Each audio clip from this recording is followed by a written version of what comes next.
Now let's start the topic planning a new capital. तो यहाँ पर हम क्या पढ़ेंगे, एक नई राजधानी जो होती है उसकी planning. The British were fully aware of symbolic importance of Delhi. जो ब्रिटिशर्स थे, अंग्रेज जो थे, वो ये अच्छे से जानते थे कि जो दिल्ली होती है उसकी क्या इम्पोर्टेंस होती है। After the revolt of 1857 many spectacular events were held there.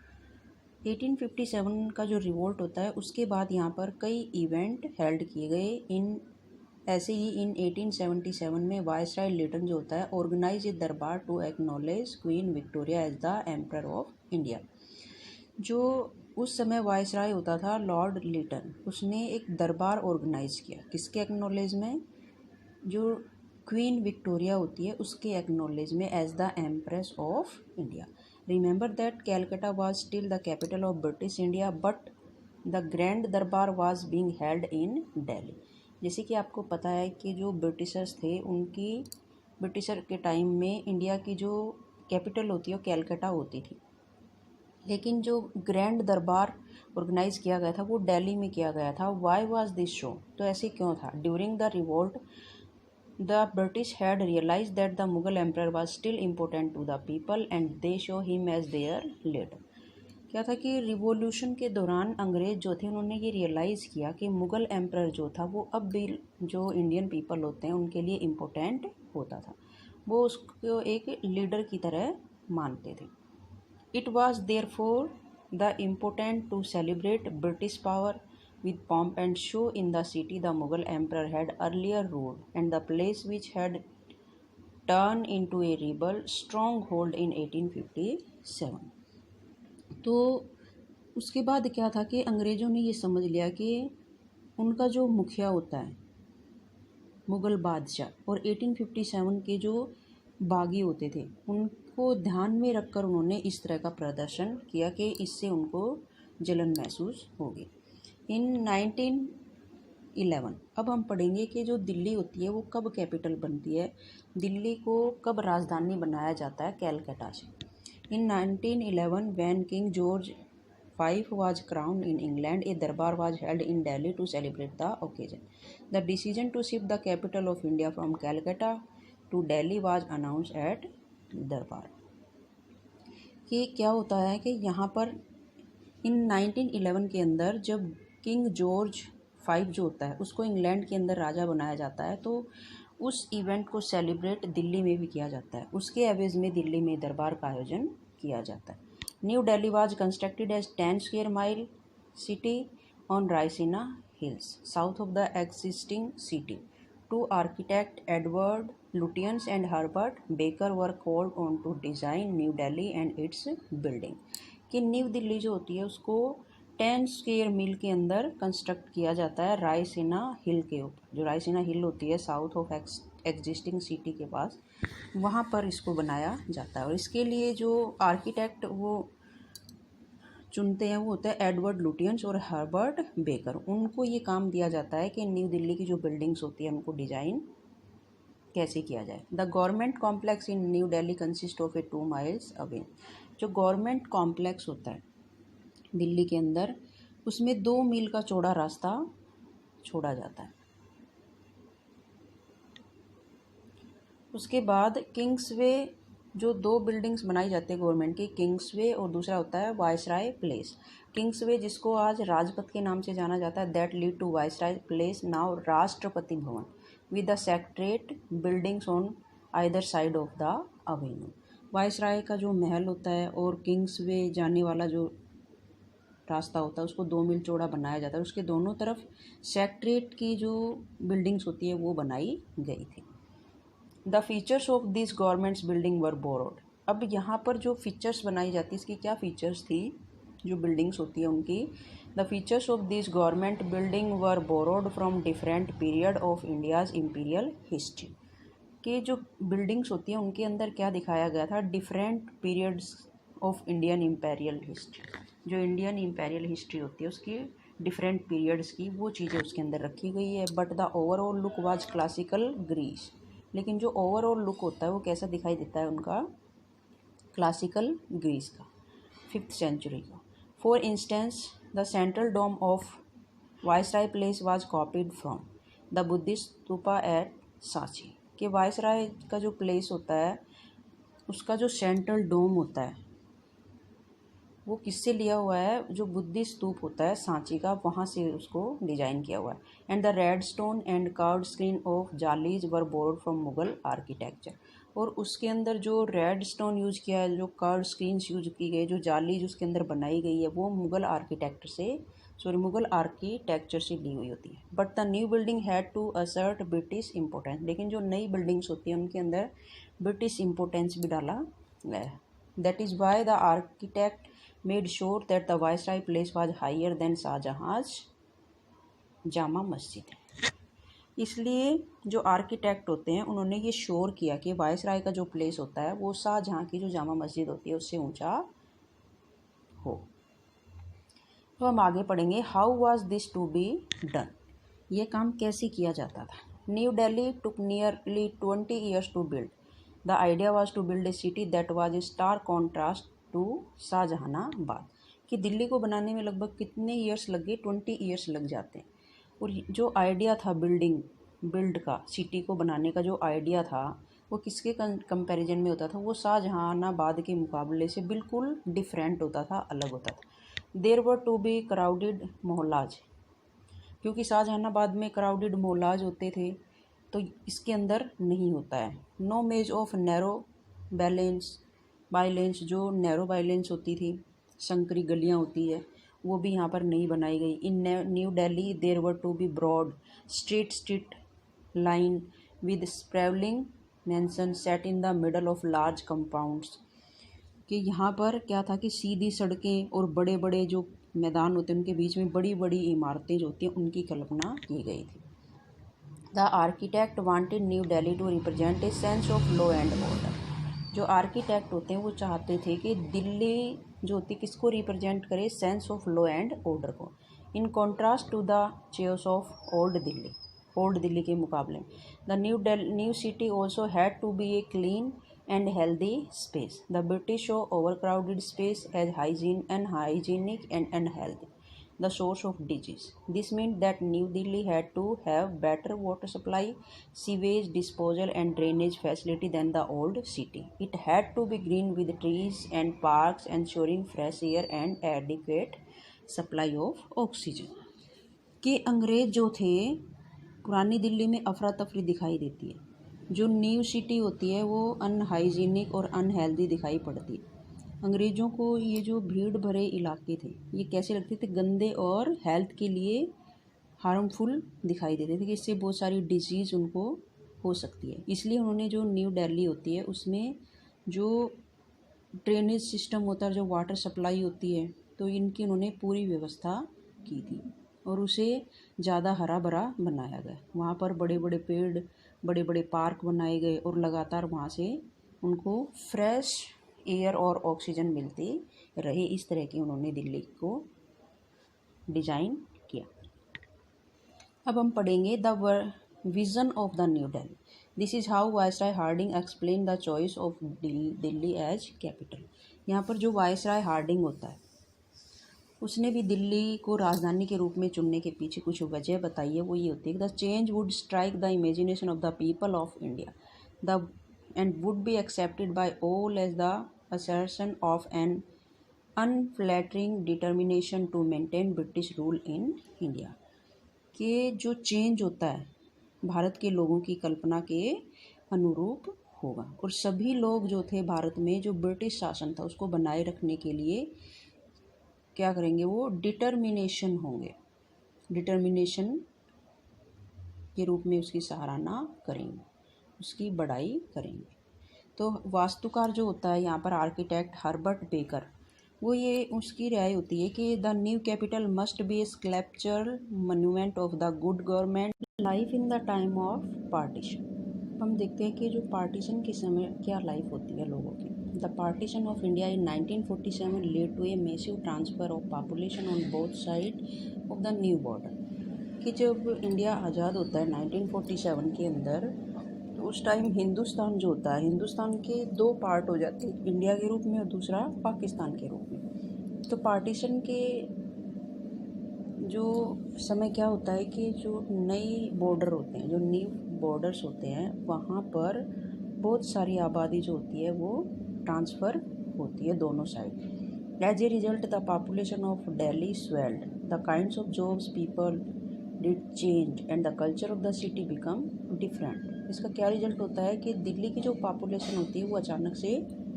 बढ़ जाती है। जो काइंड्स ऑफ जॉब्स होती है, पीपल डिड चेंज्ड, जो रोज़गार होते हैं वो बदल गए, और शहर की जो कल्चर होती है वो भी भिन्न हो गई, डिफरेंट हो गई। Days after Indian independence and partition, fierce rioting begin. Indian independence के बाद, स्वतंत्रता और पार्टीशन के बाद क्या होता है कि कुछ ही दिनों बाद दंगे शुरू हो गए, भीषण दंगे जिसको बोला जाता है fierce rioting began. Thousands of people in Delhi were killed and their homes looted and burned. As stream of Muslims left Delhi for Pakistan, their place was taken by equally large number of Sikh and Hindu refugees from Pakistan. क्या होता है कि जो दिल्ली के लोग होते हैं उनको, बहुत सारे लोगों को मार दिया गया, थाउजेंड्स ऑफ पीपल को, उनके घर लूट लिए, उनके घरों को जला दिया गया। और क्या होता है कि जो मुस्लिम्स होते हैं लेफ्ट दिल्ली फॉर पाकिस्तान, वो पाकिस्तान के लिए चले गए। और जो प्लेस होता है उनकी जगह किसने ले ली, जो पाकिस्तान से सिख और हिंदू रिफ्यूजीज होते थे उन्होंने ले। Refugees roamed the street of Shahjahanabad searching for empty home to occupy. और क्या होता है कि जो हिंदू होते हैं शाहजहानाबाद में जो वैकेंट मकान होते हैं उनके कब्जे के लिए वो झुंड में घूमने लगे, जो रिफ्यूजीज होते थे। At time they force Muslim to leave और सेल देयर प्रॉपर्टीज। और इस टाइम उन्होंने जो मुस्लिम्स होते थे उनको फोर्स किया कि वो ये जगह छोड़ दे, उनकी प्रॉपर्टी जो थी उसको छोड़ दे। Over 2/3 of the Delhi Muslims migrated. 2/3 जो मुस्लिम्स थे दिल्ली के अंदर वो यहाँ से माइग्रेट हो गए। Almost 44,000 Holmes were abandoned. terrorized Muslims lived in makeshift camp till they could leave for Pakistan. और क्या हुआ कि 44,000 जो मकान थे वो खाली हो गए, और बहुत सारे जो मुसलमान थे वो पाकिस्तान जाने के इंतज़ार में जो उस टाइम कैंप बने हुए थे उनमें रहने लगे। At the same time Delhi become a city of refugees. Nearly 5 lakhs people were added to Delhi population. और दिल्ली की जो पॉपुलेशन होती है उसके अंदर 5 लाख लोग जो थे और जुड़ गए, जो कि ऑलमोस्ट कितनी आबादी थी उस टाइम 1951 के अंदर जो दिल्ली होती है उसकी पॉपुलेशन 8 lakhs थी, और उसके अंदर 5 lakhs लोग और ऐड हो गए इस वजह से। Most of these migrant were from Punjab. They stay in camp, schools, military barracks and gardens hoping to build new homes. Some get the opportunity to occupy residence that had been vacated. Other were housed in refugees colonies. New colonies such as Lajpat Nagar and Tilak Nagar came up at this time. क्या होता है कि उस समय दिल्ली जो थी वो refugees का अड्डा बन गई थी, और यहाँ पर जो लोग आ जा रहे थे इससे बहुत सारे लोग जो थे दिल्ली के अंदर आकर बस गए। ज़्यादातर जो लोग थे वो पंजाब से आए थे, वो शिविर में, स्कूलों में, फौजी बैरकों में और बाग बगीचों में आकर रहने लगे। उनमें से कुछ को जो वैकेंट जो मकान होते थे उन पर कब्जे का मौका मिल गया। बहुत सारे लोग जो थे रिफ्यूजीज बस्तियों में रहने लगे। लाजपत नगर और तिलक नगर जैसी जो बस्तियां होती हैं इसी समय बसी थी। Shops and stalls were set up to cater to the demands of migrant. Schools and college were also open. It means कि दिल्ली में आने वालों की जो ज़रूरतें होती थी उनको पूरा करने के लिए शॉप्स खोले गए, स्टॉल खोले गए, नए स्कूल और कॉलेज भी यहाँ पर ओपन किए गए। The skills and occupation of the refugees were quite different from those of the people they replaced. Many of the Muslims who went to Pakistan were artisans, petty traders, and laborers. They new migrants coming to Delhi were rural landlords, lawyers, teachers, traders, and small shopkeepers. जो लोग यहाँ से गए उनकी जगह जो refugees आए उनके अंदर स्किल्स और उनके जो वर्क होते थे वो बिल्कुल अलग थे। पाकिस्तान जाने वाले जो बहुत सारे मुस्लिम्स थे उनमें कारीगर थे, छोटे मोटे व्यापारी, लेबर मज़दूर थे। दिल्ली से आए नए लोग जो थे वो ग्रामीणों से होते थे, जिनके अंदर भूस्वामी होते थे, वकील, टीचर, शिक्षक, व्यापारी और छोटे दुकानदार थे। तो पार्टीशन चेंज देयर लाइव्स, जो पार्टीशन जो थी उसने उनकी लाइफ को चेंज कर दिया एंड देयर ऑक्यूपेशन, और उनके ऑक्यूपेशन को। They had to take up new jobs as hawkers, vendors, carpenters and iron smiths. Many however proposed in their new business. यहाँ पर जो विभाजन था उनने उनकी ज़िंदगी और उनके जो ऑक्यूपेशन थे, उनके जो व्यवसाय थे, खाने कमाने के जो तरीके थे, उनको बदल दिया। इसमें फेरी वाले थे, पटरी वाले होते हैं, बढ़ई और लोहार जो होते हैं, लोहार के तौर पर उन्होंने नए रोज़गार अपनाए। इनमें से बहुत सारे जो थे वो इस ऑक्यूपेशन में काफ़ी सफल भी रहे इस बिजनेस के अंदर। The large migration from Punjab change the social milieu of Delhi, and urban culture largely based on Urdu was overshadowed by new taste and sensibility in food, dress and the art. Punjab से आए ये जो लोग थे इन्होंने दिल्ली का जो सोशल मेलियो होता है वो पूरी तरह से बदल दिया। उनका भोजन, उनका पहनावा और कला, आर्ट जो होती है हर क्षेत्र में वो उर्दू पर आधारित जो संस्कृतियाँ थी, नई रुचियाँ और नई उनकी संवेदनशीलता जो होती है उसके नीचे दब गई। मतलब जो लोग पंजाब से आए थे उनका जो कल्चर था, खान पान था, रहन सहन था, सब कुछ अलग अलग था। उन्होंने जो पुरानी जो चीज़ें थी उनको ख़त्म कर दिया। तो इस तरह से जो दिल्ली का जो पार्टीशन के बाद की लाइफ होती है वो इस तरह से होती है। अब हम पढ़ेंगे इनसाइड द ओल्ड सिटी, पुराने शहर के भीतर जो शाहजहानाबाद के नाम से जाना जाता है, उसमें क्या हुआ। Meanwhile, that what happened to old city that had been Shahjahanabad. In the past, Mughal Delhi famed canal had brought not only fresh drinking water to homes but also water for their domestic uses. क्या होता है कि जो अतीत के अंदर पास में मुग़लों के जब टाइम में जो कैनाल्स होती थी घरों में, न केवल पीने का फ्रेश पानी आता था बल्कि जो दूसरी डोमेस्टिक चीज़ें होती थी उनके लिए भी पानी मिल जाता था। This excellent system of water supply and drainage was neglecting in the 19th century. 19th century के अंदर ये जो वाटर सप्लाई होती है और ड्रेनेज जो होता है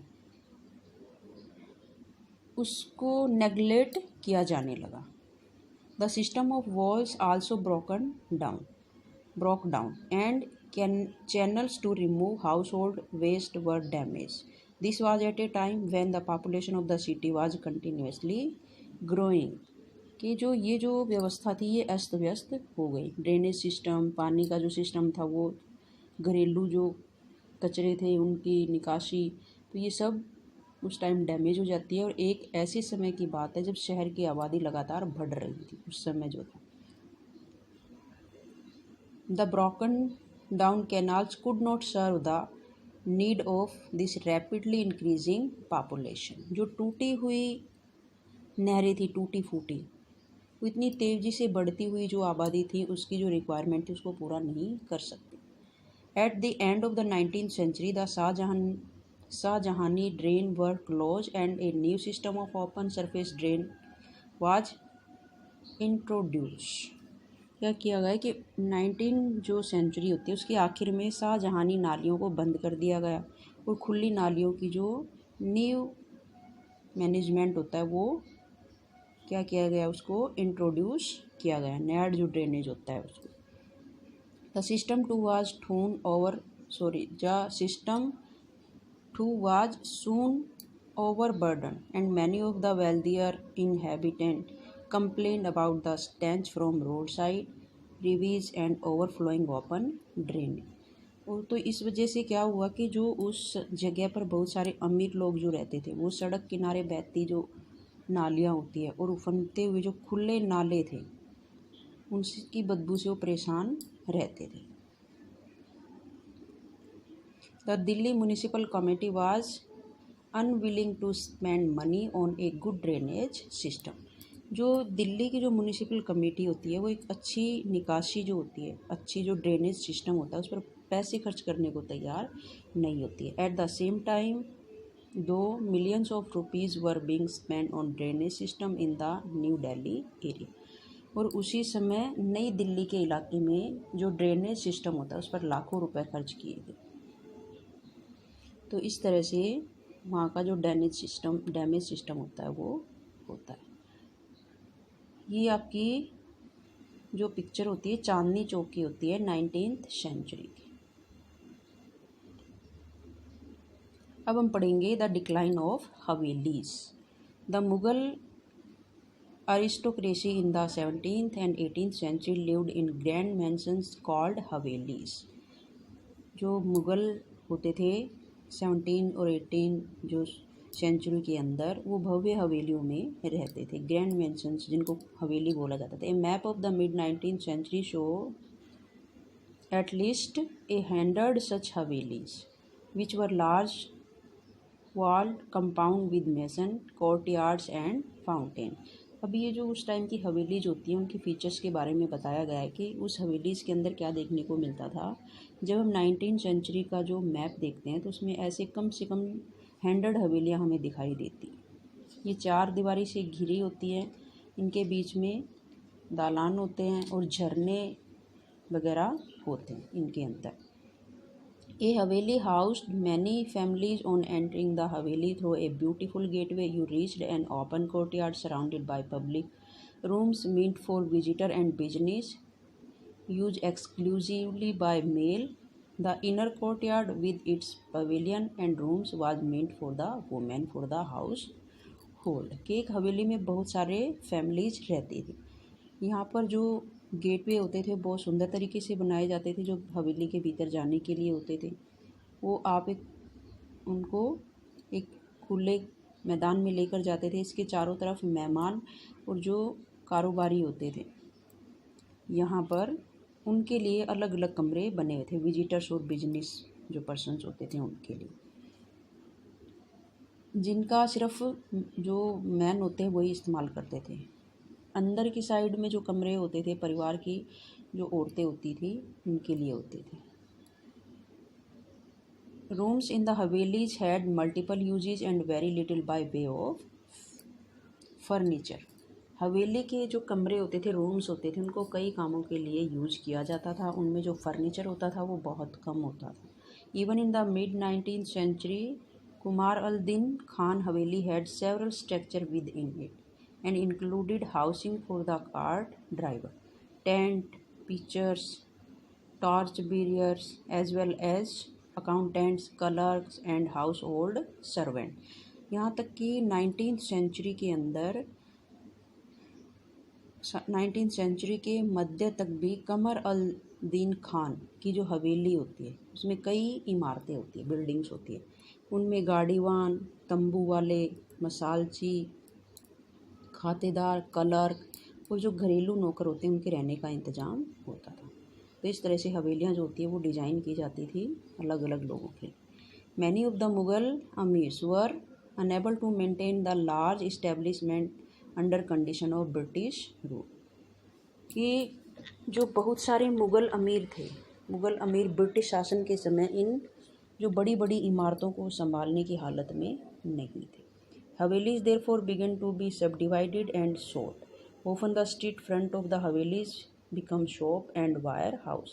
Some Havelis were taken over by the upcoming mercantile class, but many fell into decay and disuse। इस वजह से ये हवेलियाँ जो थी ये बिकने लगी, बंटने लगी, उनके हिस्सों को बेचा जाने लगा। हवेलियों के जो हिस्से रोड की तरफ खुलते थे वहाँ शॉप वगैरह बना दिए, गोदाम बना दिए गए। कुछ हवेलियाँ जो थी वो नए व्यवसायी जो थे, उभरते हुए जो व्यापारी होते थे, उनके वर्ग के नियंत्रण में चली गई। बहुत सारी उपयोग में न होने के कारण बेकार हो गई। The colonial bungalow was quite different from the havelis. Meant for one nuclear family, it was a large single storeyed structure with a pitched roof and usually set in one or two acre of open ground. It had separating living and dining room and bedroom and a wide veranda. कि जो colonial बंगलाज होते हैं इन हवेलियों से बिल्कुल अलग थे। ये जो बंगले थे वो एकल परिवारों के लिए बनाए गए थे, जो सिंगल फैमिलीज होती है, न्यूक्लियर फैमिली जिसको बोलते हैं, उसके लिए बनाए गए थे। इसलिए उनमें एक मंजिल की जो ढलुआ छत वाली बिल्डिंग होती थी। ये बंगले आमतौर पर 1 या 2 एकड़ के खुली जगह पर बनाए जाते थे। इनमें रहने, खाने और सोने के कमरे अलग अलग थे। अगले हिस्से में एक लंबा बरामदा होता था। तो इस तरह से ये जो अंग्रेज़ों के टाइम में बिल्डिंग्स बनाई जाती थी वो इस तरह से होती थी।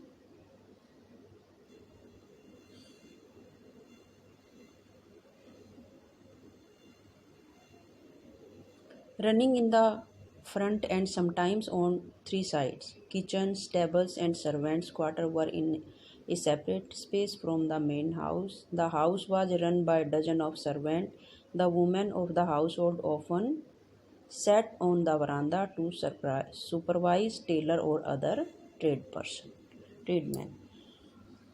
कि इन बंगलों में 3 तरफ से बरामदा बनाया जाता था।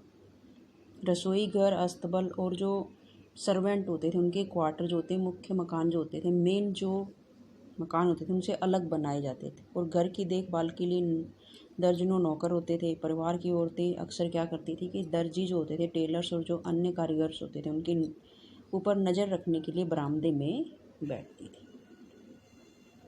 अब हम पढ़ेंगे the municipality begin to plan.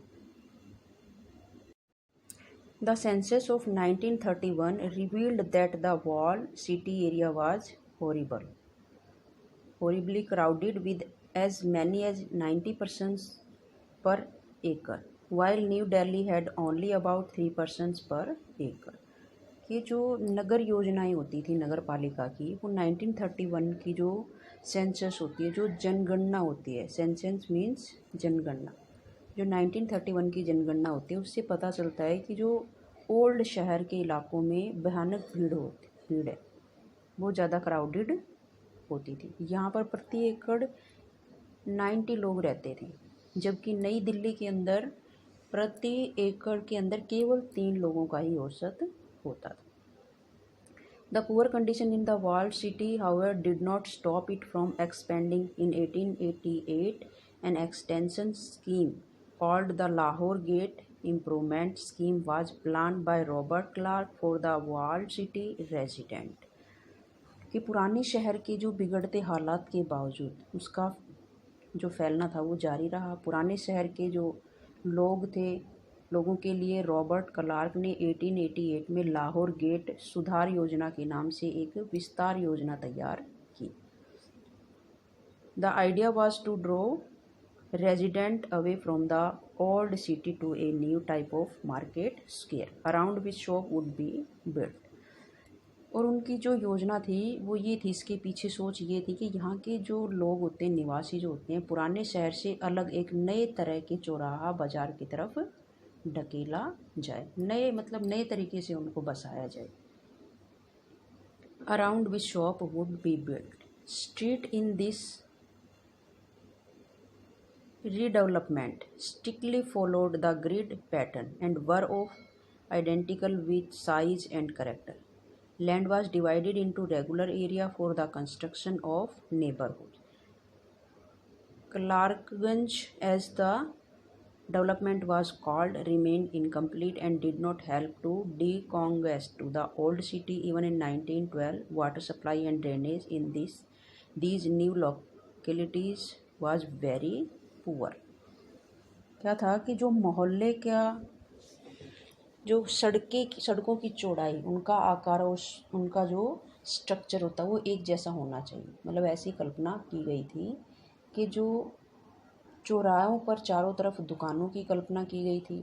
इनके रीडेवलपमेंट के लिए सड़कों के लिए जाल वाली योजना तय की गई। सभी सड़कों की चौड़ाई, आकार और उनका जो स्ट्रक्चर एक जैसा होना चाहिए। मॉलों के निर्माण के लिए उन्होंने ज़मीन को एक जैसे टुकड़ों में बांट दिया गया। इस नए स्थान को क्लार्कगंज का नाम दिया गया। ये कभी पूरा नहीं हो पाया और उसने पुराने शहर को भीड़ से आज़ाद कराने में कोई मदद नहीं की।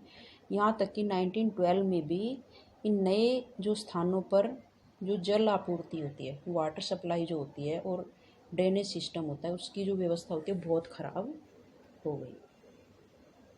The Delhi improvement trust was set up 1930 and it built areas like Daryaganj South for wealthy Indians. Houses were grouped around park within the houses. Space was divided according to new rules of privacy instead of space being shared by many families or groups. Now different members of the same families had their own private space within the home. कि दिल्ली का जो improvement trust होता है वो कब setup किया गया? 1936 के अंदर। और इसका क्या काम था कि जो संपन्न लोग थे, जो वेल्दी इंडियंस होते हैं, उनके लिए दरियागंज दक्षिण जैसे इलाके बनाए गए। यहाँ पार्कों के आसपास रिहायशी मकान बनाए गए, रहने के जो मकान होते हैं वो मकानों के भीतर according to new rule of privacy बनाई गई। प्राइवेसी के हिसाब से इन जगहों को बांटा गया। अब बहुत सारे परिवार जो थे वो समूह के रूप में एक ही जगह पर नहीं रहते थे, बल्कि मकान के भीतर एक ही परिवार के विभिन्न सदस्यों के लिए अलग अलग जगह होने लगी, मतलब अलग अलग रूम उनके लिए बनने लगे। तो इस तरह से ये दिल्ली जो होती है इस तरह से सेटअप होती है और हमारा जो चैप्टर होता है ये भी ख़त्म हो जाता है।